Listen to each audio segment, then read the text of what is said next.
A very good morning, my dear students. Welcome back.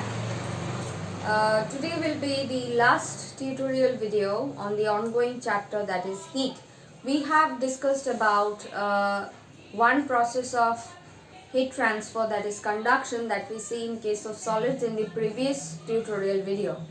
Today we'll be discussing about the other two ways of the transfer of heat, other two processes of transfer of heat. So first we'll discuss about convection, which we see in case of fluids, that is liquids and gases. Now in liquids and gases, the particles are far apart from each other and they are free to move in any direction. In case of gases, they are free to move in all possible directions, but in liquids, they move from their main positions but they remain confined in a particular place. So let us consider liquids as well as gases, because the process of the transfer of heat is same in both of them. So the molecules which are far apart from each other, when they are heated, this is the source of light, and the molecules that are closer to the source of the heat first absorbs the heat energy, and when they absorb the heat energy, their kinetic energy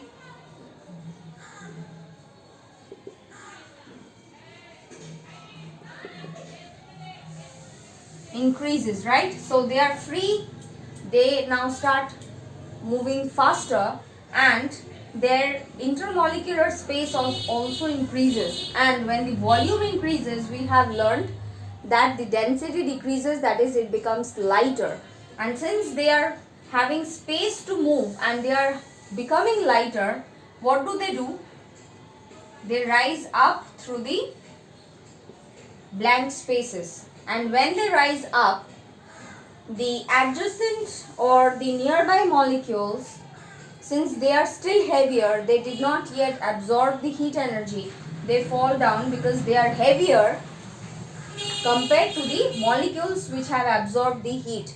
So they move down, they again absorb heat energy, their kinetic energy increases, their intermolecular space increases, they become lighter, and they again move up, and the heavier molecules move down. So here we see that the transfer of the heat is not from molecule to molecule. They are not colliding with each other and then transferring a part of their heat. Rather, they are moving away. They are becoming lighter. They are getting that space to rise up, and the heavier molecules, they move down, and thus there is a continuous movement of the molecules in circular pattern.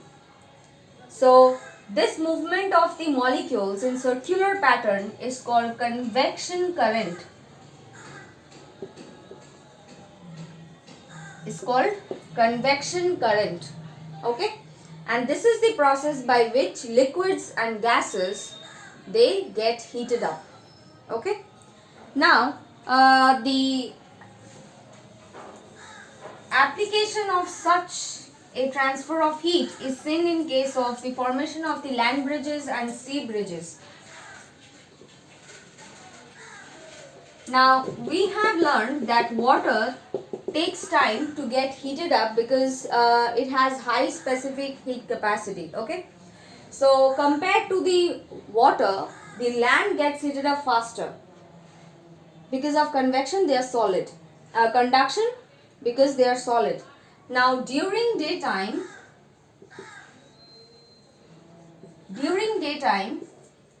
since land is a solid and the molecules are tightly packed, so they can easily transfer the heat. So land gets heated up faster than the water.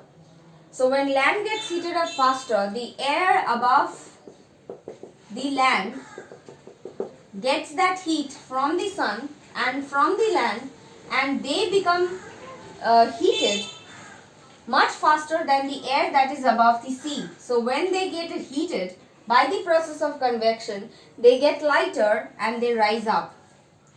So there is a partial vacuum, that is partial empty space, that is created above the land, and the air that is above the sea then rushes in, which is colder compared to the air above the land, rushes in towards the land. So, movement of the air towards the land from the sea is called sea breeze, which happens during daytime. Now, during the night or at night what happens? The sea took the whole daytime to get warmed up. So the air above the sea during night still remains hotter than the air above the land, because land cools down faster than the sea.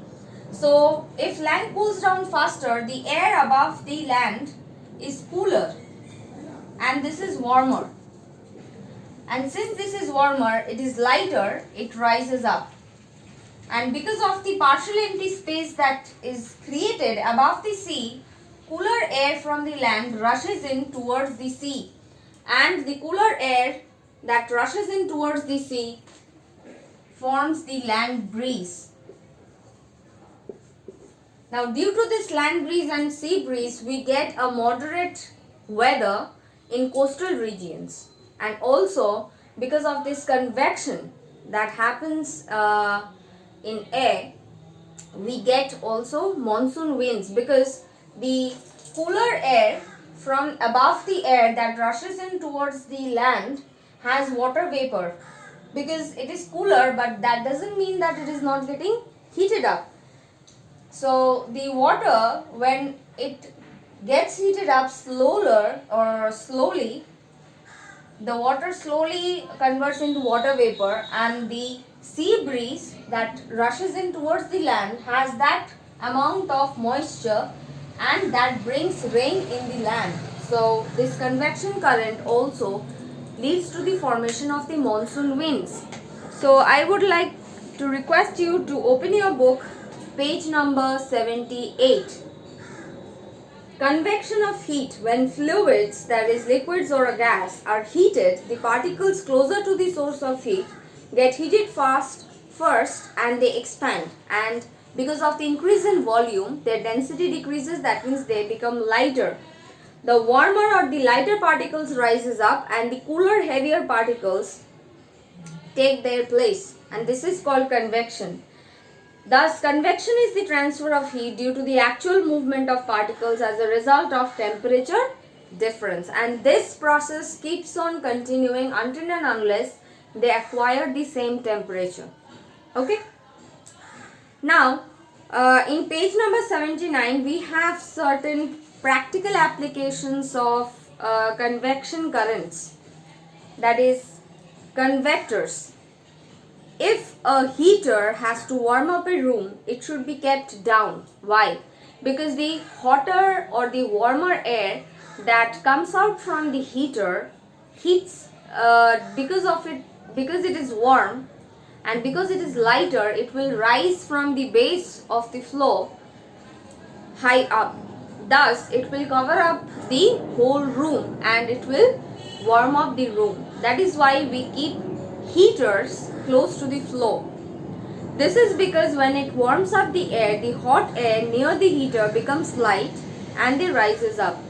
The cool air at the top of the room comes down and takes its place. Thus, there is a convection current getting created. That is, the cooler air that comes down again comes in contact with the heater. They get warmed up and they again move up. So, there is a continuous flow. There is a continuous current, convection current, that is set up, and the whole room gets heated up.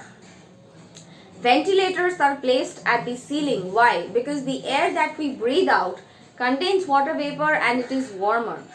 So it is lighter, it will rise up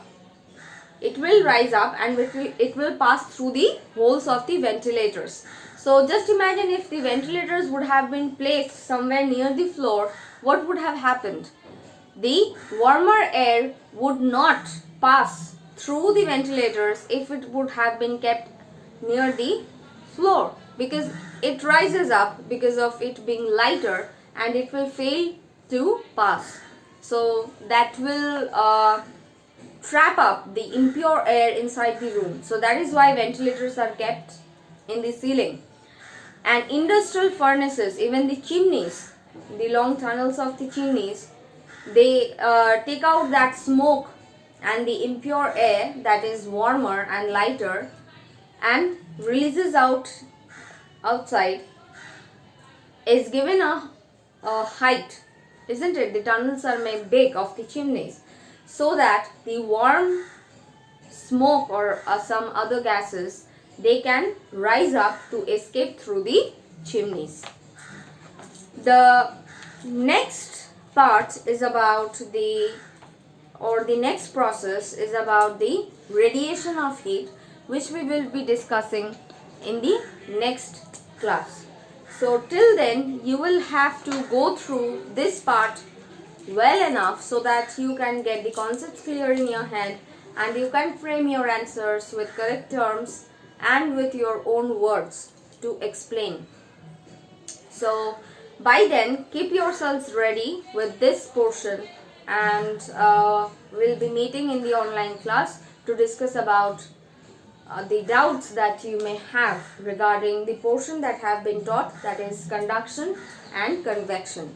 In the next tutorial video, we'll be discussing about radiation. So this will not be the last tutorial video since your tests are going on. I am fragmenting the lessons. So in the next tutorial video, we'll be discussing about radiation of heat and application of these three processes of transfer of heat. A very important application which we use in our everyday, almost everyday life, that is thermos flask. That will also be discussed in the next tutorial video. So till then, children, thank you. Stay safe and give your exams well. Thank you.